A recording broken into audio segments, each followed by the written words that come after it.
السلام عليكم ورحمة الله. إن الحمد لله الأكرم الذي خلق الإنسان وكرمه وعلمه من البيان ما لم يعلم، فسبحان الذي لا يحصى امتنانه باللسان ولا بالقلم.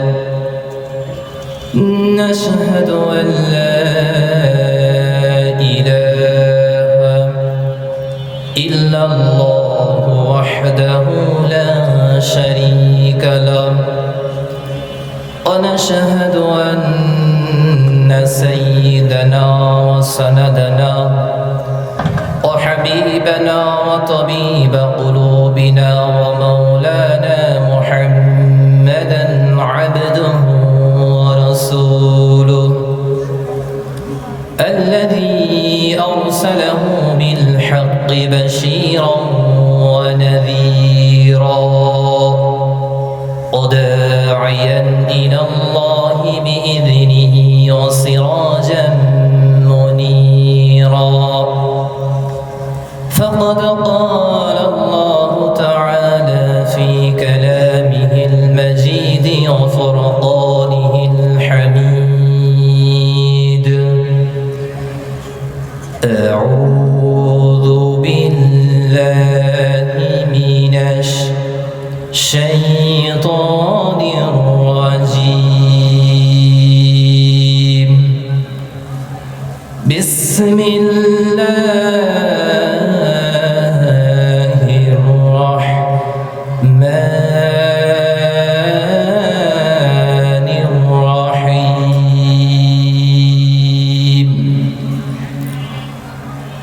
يا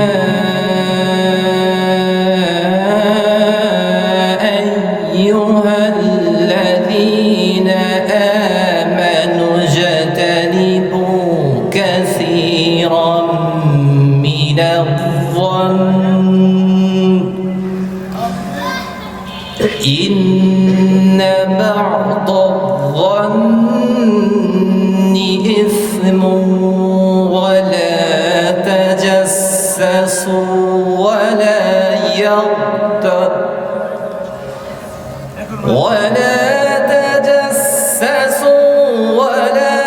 يغتب بعضكم بعضا. أيحب أحدكم أن يأكل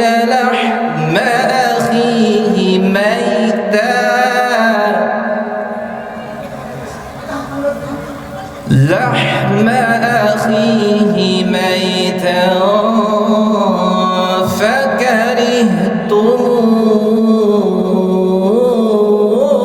فكرهتموه واتقوا الله إن الله تواب رحيم.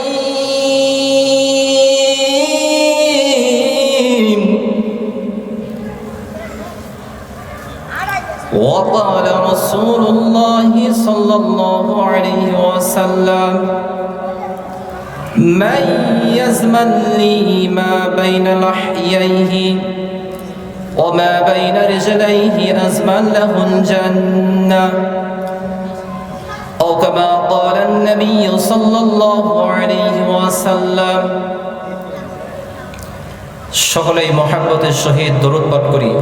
আল্লাহুম্মা সাল্লি আলা মুহাম্মাদিন ওয়া আলা আলি মুহাম্মাদ কামা সাল্লাইতা আলা ইব্রাহিম ওয়া আলা আলি ইব্রাহিম ইন্নাকা হামিদুম মাজিদ। আল্লাহুম্মা বারিক আলা মুহাম্মাদিন ওয়া আলা আলি মুহাম্মাদ كما باركت على إبراهيم وعلى آل إبراهيم إنك حميد مجيد। سبحانك لا علم لنا إلا ما علمتنا إنك أنت العليم الحكيم পশ্চিম মাতাপুর হাজীপাড়া জামে মসজিদ প্রাঙ্গণে উদ্যোগে আয়োজিত বিরাট তাফসীরুল কোরআন ওয়াজ মাহফিলের সম্মানিত সুযোগ্য সভাপতি উম্মার সেরেতাস ওরাসাতুল আম্বিয়া হযরত উলামা ইকরাম, বাংলার দূর দূরান্ত থেকে আগত আল্লাহ পাকের আশিকিন, জাকিরিন, শাকিরিন, মুহিব্বিন, মুরব্বিয়ান আইজাম, পর্দার আড়ালে অবস্থানরত শ্রদ্ধেয় সম্মানিতা মা ও বোনেরা, আল্লাহ রাব্বুল আলামিনের দরবারে লক্ষ কোটি শুকর এবং সুজুদ যে রব্বে কারীম আমাদেরকে এই ফিতনার জামানায় বিভিন্ন ফিতনা থেকে মুক্ত করে কোরআন এবং সুন্নাহর আলোকে কিছু গুরুত্বপূর্ণ আলোচনা বলা এবং শ্রবণ করার তৌফিক এনায়েত ফরমাইলেন। এজন্য সেই রব্বে কারীমের দরবারে সকলে অন্তরের অন্তরস্থল থেকে একবার শুকরিয়া আদায় করে বলি আলহামদুলিল্লাহ। একটু আওয়াজ করে বলি আলহামদুলিল্লাহ। সম্মানিত সুধী, আমি আপনাদের সামনে পবিত্র কালামুল্লাহ শরীফের একটি আয়াত পাঠ করেছি। নবী করিম সাল্লাল্লাহু আলাইহি ওয়াসাল্লামের অসংখ্য হাদিসের মধ্য থেকে একটি হাদিস পাঠ করেছি। উক্ত আয়াত এবং হাদিসের মধ্যে জবানের হেফাজত সম্পর্কে আলোচনা করা হয়েছে। আল্লাহ তাআলা তৌফিক শামিল হাল হলে আমি উক্ত বিষয়বস্তুর উপর সংক্ষিপ্ত কিছু আলোচনা করার চেষ্টা করব ইনশাআল্লাহ। মুহতারাম হাজিরিন, আল্লাহ সুবহানাহু ওয়া তাআলা মানব জাতিকে অসংখ্য অগণিত নিয়ামত দান করেছেন, যেই নিয়ামতের সংখ্যা গণনা করলে শেষ করা যাবে না। আল্লাহ সুবহানাহু ওয়া তাআলা স্বয়ং ইরশাদ করেছেন, ওয়া ইন তাউদ্দু নি'মাতাল্লাহি লা তুহসুহা, যদি তোমরা আল্লাহ তাআলার নিয়ামত গণনা করো তবে এর সংখ্যা নির্ণয় করে শেষ করতে পারবে না। তো এই অসংখ্য নিয়ামত রাজির মধ্যে যেমনই ভাবে হাত একটি নিয়ামত, পা একটি নিয়ামত, চোখ একটি নিয়ামত, কান একটি নিয়ামত, ঠিক তেমনি ভাবে এই জবান বা জিহ্বাও একটি উল্লেখযোগ্য নিয়ামত। এই জবানের সাহায্যে মানুষ মনের আবেগ, অনুভূতি, রাগ, বিরাগ, শত্রুতা, মিত্রতা প্রকাশ করে থাকে। এই জবানের সঠিক ব্যবহার করার কারণে মানুষ সাফল্যের শীর্ষ চূড়ায় উঠতে সক্ষম হয়। ঠিক তেমনি ভাবে এই জবানের অপব্যবহার করার কারণে মানুষ চরম জিল্লতি এবং লাঞ্ছনার শিকার হয়। এ কারণেই আল্লাহ রাসূল সাল্লাল্লাহু আলাইহি ওয়াসাল্লাম বলেছেন, মান ইয়াজমান লি মা বাইনা লাহইয়াইহি ওয়া মা বাইনা রিজলাইহি আজমান লাহুল জান্নাহ। আল্লাহ রাসূল বলেন, যে ব্যক্তি দুই চোয়ালের মধ্যবর্তী এবং দুই পায়ের মধ্যবর্তী বস্তুর জিম্মাদারি নেবে, আমি রাসূল সাল্লাল্লাহু আলাইহি ওয়াসাল্লাম তার জান্নাতের জিম্মাদারি নেব। সুবহানাল্লাহ। আমার ইমানদার বন্ধুগণ, আল্লাহ রাসূল সাল্লাল্লাহু আলাইহি ওয়াসাল্লাম বলেন, হে আমার উম্মতরা, তোমরা যদি জবান এবং লজ্জাস্থানের হেফাজত করো, জবান এবং লজ্জাস্থানের গুনাহ থেকে বেঁচে থাকো, আমি রাসূল সাল্লাল্লাহু আলাইহি ওয়াসাল্লাম তোমার জান্নাতের জিম্মাদারি নিচ্ছি, অর্থাৎ তুমি জান্নাতে প্রবেশ করবা। বলে সুবহানাল্লাহ। সম্মানিত সুধী, মুসলিম শরীফে হযরত আবু হুরায়রা রাদিয়াল্লাহু আনহু হতে বর্ণিত আছে, একবার বিশ্বনবী হযরত মুহাম্মদ সাল্লাল্লাহু আলাইহি ওয়াসাল্লাম সাহাবায়ে কেরামকে জিজ্ঞাসা করলেন, তোমরা কি জানো সবচেয়ে দরিদ্র কে? সাহাবায়ে কেরাম জবাবে বলল, যার টাকা পয়সা নাই, যার ধন দৌলত নাই, আমরা তো তাকেই সবচেয়ে বেশি দরিদ্র মনে করে থাকি।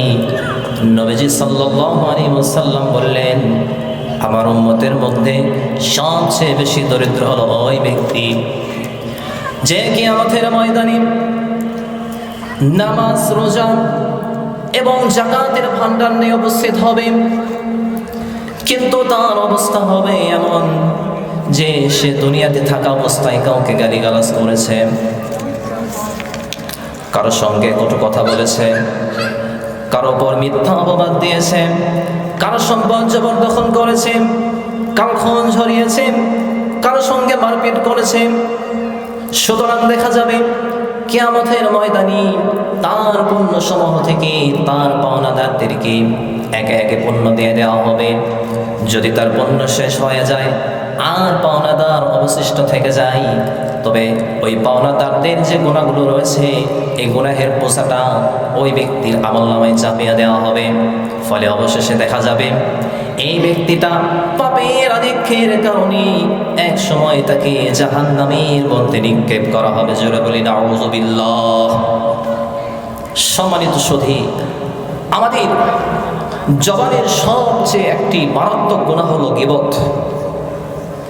আমাদের কোন মজলিসটা ফাঁকা আছে যেই মজলিসের মধ্যে গীবত সম্পর্কে আলোচনা হয় না? প্রত্যেকটা মজলিসে আমরা গীবত থেকে মুক্ত নয়, মানুষের দোষ চর্চা করতেছি। এমনকি আমরা এখন মসজিদে আগমন করার পরেও গীবত থেকে মুক্ত হইতে পারতেছি না, মসজিদের মধ্যেও মানুষের দোষ চর্চা করতেছি, পরনিন্দা করতেছি। নাউযুবিল্লাহ। আমি নামাজ পড়তেছি, রোজা রাখতেছি, হজ করতেছি, যাকাত প্রদান করতেছি, আর মনে করতেছি যে আমি তো নেকির পাহাড় করে তুলেছি, জান্নাতে যাওয়া আমার জন্য সহজ হয়ে যাবে। আমি বলবো না, আপনি রোজা রাখতেছেন, নামাজ পড়তেছেন, হজ করতেছেন, যাকাত দিতেছেন, কিন্তু এগুলো করার পরে আপনি যখন কোনো মানুষের গীবত করলেন, কারো দোষ চর্চা করলেন, তো এই দোষ চর্চা করার কারণে আপনার যাবতীয় আমল বরবাদ হয়ে গেল। কথা বলেন ঠিক কিনা? জবানের গুনাহ কত ভয়াবহ, এটা একটু খেয়াল করে দেখুন আমার ভাইয়ারা। এই জবান কাউকে সাফল্যের শীর্ষ চূড়ায় পৌঁছিয়ে দেয়, এই জবান কাউকে চরম জিল্লতির শিকার করে। এটা কি আপনারা মানেননি? আপনারা সকলেই জানেন বিগত পতিত স্বৈরাচার সরকার তার মুখের একটি মাত্র বলি রাজাকারের বাচ্চা রাজাকার বলার কারণে ছাত্ররা স্লোগান দিয়েছে, তুমি কে আমি কে। কথা বলেন, তুমি কে আমি কে, রাজাকার রাজাকার। এই একটা কথার কারণে আজকে সরকার গদি ছেড়েছে, তাকে বাংলাদেশে থাকতে দেওয়া হয়নি, বরং সে আমাদের পার্শ্ববর্তী শত্রু রাষ্ট্র ভারতে গিয়ে আশ্রয় নিয়েছে। কথা বলেন ঠিক কিনা? আজকে যদি সে তার অবস্থানে থেকে এই জবান দিয়ে কথা ভেবে বলতো, জবানের সঠিক ব্যবহার করত, রাগটাকে কন্ট্রোল করত, তবে যদিও বা তাকে ক্ষমতা ছেড়ে দিতে হতো, নিজের মাতৃভূমি ত্যাগ করে ভারতে গিয়ে আশ্রয় নিতে হতো না। কথা বলেন ঠিক কিনা? সম্মানিত সুধী, একটা মানুষ নামাজ, রোজা, হজ, যাকাত ইত্যাদি ইবাদত করার পরে যখন জবান দিয়ে কাউরে গালি দেয়, জবান দিয়ে মানুষের দোষ চর্চা করে, তখন তার ওই ইবাদতটা, তার ওই আমলটা বরবাদ হয়ে যায়। এই আমল বরবাদের একটা সুন্দর উদাহরণ দিয়েছেন হযরত মাওলানা আশরাফ আলী থানভী রাহিমাহুল্লাহ। তিনি বলেন, একটা ব্যক্তির একটা ঘোড়া ছিল, এই ঘোড়াটা বেশ ভালো ছিল, হৃষ্টপুষ্ট ঘোড়া, কিন্তু ঘোড়াটার একটা বদ অভ্যাস ছিল। ঘোড়াটা যখন কোথাও নিয়ে সফর করা হতো, তখন ঘোড়া যখন মলমূত্র ত্যাগ করত, পেছন ফিরে মলমূত্র তার গন্ধ শুকে পুনরায় সামনের দিকে অগ্রসর হতো। বিধায় এই ঘোড়াটা নিয়ে যদি কোথাও সফর করা হয় খুব কষ্ট হইতো, কাফেলার সঙ্গে সফর করা যাইতো না। একবার ওই ব্যক্তি এই ঘোড়াটা নিয়ে সফর করার ইচ্ছা পোষণ করলেন, তার সঙ্গে আরেকজন ব্যক্তিও সফর করার ইচ্ছা পোষণ করলেন। তখন ওই ব্যক্তি বলল, ভাই, আমি যে ঘোড়াটা নিয়েছি, ঘোড়াটা তো দেখতে খুব সুন্দরই লাগতেছে, কিন্তু ঘোড়ার তো একটা বদ অভ্যাস আছে। এই ঘোড়াটা যখন মলমূত্র ত্যাগ করে তখন পেছন ফিরে তাকিয়ে দেখে, যার কারণে আমি কাফেলার পিছনে পড়ে যাই, আমি ঘোড়াটা নিয়ে সুস্থভাবে সফর করতে পারি না। তুমি আমার পেছনে পেছনে থাকবে। যখন সে মলমূত্র ত্যাগ করার পরে মলমূত্র শুকার জন্য পেছনে ফেরার চেষ্টা করবেন, তখনই আপনি আপনার চাবুকটি দ্বারা তাকে আঘাত করবেন যেন সে পেছনে ফিরতে না পারে। এই যুক্তিতে তারা গন্তব্যে যাওয়ার জন্য রওনা দিয়ে দিল। যখনই ঘোড়া পেছনে ফেরার চেষ্টা করে, ওই পেছনে যে ব্যক্তিটা ছিল, ওই পেছনের ব্যক্তিটা তাকে চাবুক দিয়ে আঘাত করে, ফলে সে পেছনে আর ফেরতে পারে না। এভাবে বেশ কিছু দূর পথ অগ্রসর হলো। পথিমধ্যে পেছনে যে ব্যক্তিটা সেফটি হিসেবে ছিল, এই ব্যক্তি বলল, আমার গন্তব্য এখন অন্যদিকে, আমি অন্যদিকে যাব, আর আমি এদিকে যাব না। তখন সামনে ওই যে বদ অভ্যাসওয়ালা যে ঘোড়া ছিল, এই বদ অভ্যাসওয়ালা ঘোড়া সে একা একা সফর করতে শুরু করলো। হঠাৎ পেছনে লক্ষ্য করে দেখে তাকে যে ব্যক্তিটা চাবুক দিয়ে আঘাত করতেছিল, এই ব্যক্তিটা আর নাই। যখনই দেখছে ওই ব্যক্তিটা নাই, তখন সে পেছন ফিরে ওই যে সর্বপ্রথম যেখান থেকে গন্তব্য শুরু করেছিল, পুনরায় সেখানে এক দৌড়ে গিয়ে পৌঁছে যেখানে যেখানে মলমূত্র ত্যাগ করছে সেই সেখানে মলমূত্রগুলোর গন্ধ শুকতে শুকতে সামনের দিকে অগ্রসর হচ্ছে। ফলে বেচারা মাথায় হাত দিয়ে বলতেছে, সকালে যেখান থেকে গন্তব্য শুরু করলাম, পুনরায় ওই জায়গায় এসে বললাম। এই ঘোড়া নিজিল্লতি না, এমন ঘোড়া হলে সফর করা সম্ভব নয়। হযরত মাওলানা আশরাফ আলী থানভী রাহিমাহুল্লাহ বলেন যে এইরকম যারা নামাজ রোজা ইবাদত বندگی করে, আল্লাহ তাআলার নৈকট্য অর্জন করে, যখন কোনো মানুষের গীবত করে ফেলে, তখন এই গীবত করার কারণে সে আল্লাহর ইবাদত করে আল্লাহর যতটুকু নৈকট্য অর্জন করেছিল, গীবত করার কারণে আবার সে নৈকট্যটা নষ্ট হয়ে পুনরায় সে পূর্বের স্থানে এসে পৌঁছে যায়, যার কারণে তার এই কষ্টটা বৃথা চলে যায়। কষ্ট কি যায়? বৃথা যায়।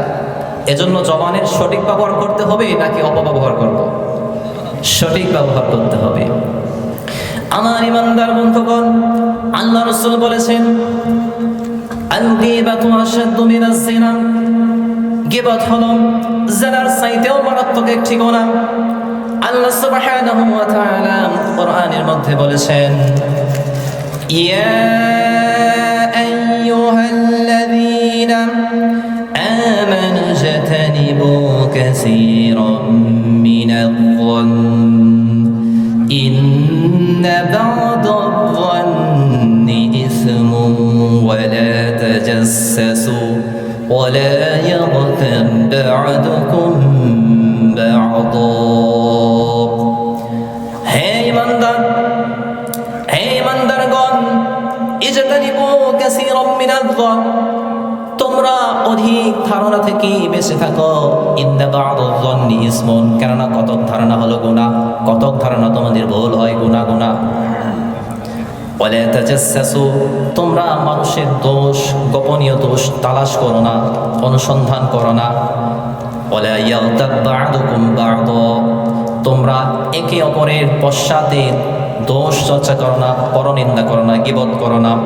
সম্মানিত সুধী, আল্লাহ সুবহানাহু ওয়া তাআলা এই আয়াতের মধ্যে মানুষের দোষ চর্চা করতে নিষেধ করেছেন, গোপনীয় দোষ তালাশ করতে নিষেধ করেছেন, গীবত করতে নিষেধ করেছেন। যদি কোনো ব্যক্তি মানুষের গোপনীয় দোষ অনুসন্ধান করার পেছনে পড়ে যায়, নিজের টেনশন বাদ দিয়ে মানুষের টেনশন করে, তবে আল্লাহ সুবহানাহু ওয়া তাআলা তাকে নিজ ঘরে লাঞ্ছিত করেন বলি নাউযুবিল্লাহ। এমন একটি ঘটনা আমি আপনাদেরকে বলি। হযরতুল আল্লাম আওলাদে রাসূল সৈয়দ আরশাদ মাদানী হাফিজাহুল্লাহ, তার জবান থেকে ঘটনাটি সংগৃহীত বাস্তব ঘটনা। হিন্দুস্তানের ডাবেল একটি দিনদার ভদ্র ফ্যামিলি ছিল। তো এই দিনদার ভদ্র ফ্যামিলি মানুষ সম্মানের আতিশয্যে তাদেরকে বিসমিল্লাহ ফ্যামিলি বলতো, এত সম্মান করতো মানুষ। ওই ফ্যামিলির সকলে ভদ্র ছিল, নম্র ছিল, ভদ্র ছিল। সম্মানিত সুধী, একজন ব্যক্তি খুব ঈর্ষান্বিত হয়ে এই ফ্যামিলির লোকজনদের উপরে একটা অপবাদ আরোপ করে দেয়। অপবাদটা হলো জঘন্যতম একটা অপবাদ। অপবাদটা হলো একজন ব্যক্তি ঈর্ষান্বিত হয়ে মানুষের নিকট একটা ভুয়া খবর ছড়াতে শুরু করে যে এই যে আমরা যেই ফ্যামিলিকে এত সম্মান করে ইজ্জত করি, এই ফ্যামিলির যিনি অভিভাবক, এই অভিভাবকের একটা ছেলে এবং মেয়ে আছে, এই ছেলে এবং মেয়ের মধ্যে অবৈধ সম্পর্ক আছে, বলি নাউযুবিল্লাহ। এমন অপবাদ যদি আপনার সন্তানকে দেওয়া হয় বা আপনার উপর দেওয়া হয়, আপনি কি এটা নিতে পারবেন? এর ওজনটা সহ্য করতে পারবে? নিজের ভাই বোনের মধ্যে, নিজের সন্তানের মধ্যে যদি কেউ বলে অবৈধ সম্পর্ক আছে, এটা কতটা দুঃখজনক একটা বিষয়।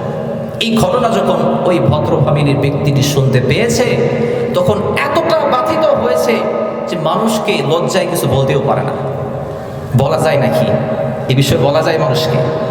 এতটা লজ্জা পেয়েছে, বেচারা আল্লাহর উপর ছেড়ে দিয়েছে। আল্লাহ তাআলা কুদরত দেখো। কিছুদিন পরে দেখা গেল যে ব্যক্তিটা অপবাদ দিয়েছিল, এই ব্যক্তিটার একটা ছেলে এবং মেয়ে ছিল। কি ছিল? ছেলে এবং মেয়ে ছিল। এই অপবাদ দানকারীর ছেলে এবং মেয়ের মধ্যে অবৈধ সম্পর্ক তৈরি হয়ে গিয়ে জেনা ব্যভিচারের মাধ্যমে শুধু তাদের মধ্যে সম্পর্কে সীমিত থাকে নাই, বরং তাদের মধ্যে সম্পর্ক এত বেশি এগিয়ে গিয়েছে যে জেনা ব্যভিচারের মাধ্যমে একটা সন্তান জন্ম নিয়েছে। বলি নাউযুবিল্লাহ। তখন মানুষ মনে করলো এটা হলো ওই পাপেরই ফলাফল, যেই অপবাদটা সে অন্যজনের উপর দিয়েছিল। এই মিথ্যা অপবাদ দেওয়ার কারণে তার সন্তানদের মধ্যে অবৈধ সন্তান জন্ম নিয়েছে। মানুষের তখন বুঝতে বাকি রইল না। সম্মানিত সুধী, আল্লাহ তাআলা আয়াতের মধ্যে বলেছেন যে তোমরা একে অপরের দোষ অনুসন্ধান করো না, একে অপরের গীবত করো না। একে অপরের গীবত করা মানে হলো মৃত ভাইয়ের গোশত খাওয়া। সম্মানিত সুধী, একজন মৃত মুসলমান ভাইয়ের যখন শরীর থেকে গোশত কেটে কেটে খাওয়া হবে, সে কি বুঝতে পারবে নাকি? মৃত মানুষ বুঝতে পারে? কথা বলে, বুঝতে পারে? পারে না। এই মৃত মানুষটা যেমন বুঝতে পারে না, যখন অনুপস্থিত কোনো ব্যক্তির দোষ চর্চা করা হয়, গীবত করা হয়, তখন সেও জানতে পারে না। বিধায় এই মৃত মুসলমান ব্যক্তি আর ওই অনুপস্থিত ব্যক্তি কেউ কিছু করতে পারে না, তারা অসহায়। এজন্য সম্মানিত সুধী, মানুষের গীবত চর্চা করা হলো অনেক বড় অন্যায়, হারাম এবং ঘৃণিত কাজ। যেমনই ভাবে মৃত ভাইয়ের গোশত খাওয়া হারাম এবং ঘৃণিত কাজ। এজন্য সম্মানিত সুধী, আমি বলবো নিজের দোষগুলো অনুসন্ধান করি, নিজের দোষগুলো সংশোধন করার চেষ্টা করুন। তাহলে এই আমলের কারণে আল্লাহ তাআলা আপনাকে অনেক উঁচু বানিয়ে দিবে, আপনাকে বিনয়ী বানিয়ে দিবে। সম্মানিত সুধী, কোন মুসলমান ব্যক্তিকে গালি দেওয়া এটা হলো ফাসিকি। সিবাবুল মুসলিমি ফুসুকুন ওয়া কিতালুহু কুফরুন। কোন মুসলমান ব্যক্তিকে গালি দেওয়া ফাসিকি, গুনাহের কাজ। ওয়া কিতালুহু কুফরুন। কোন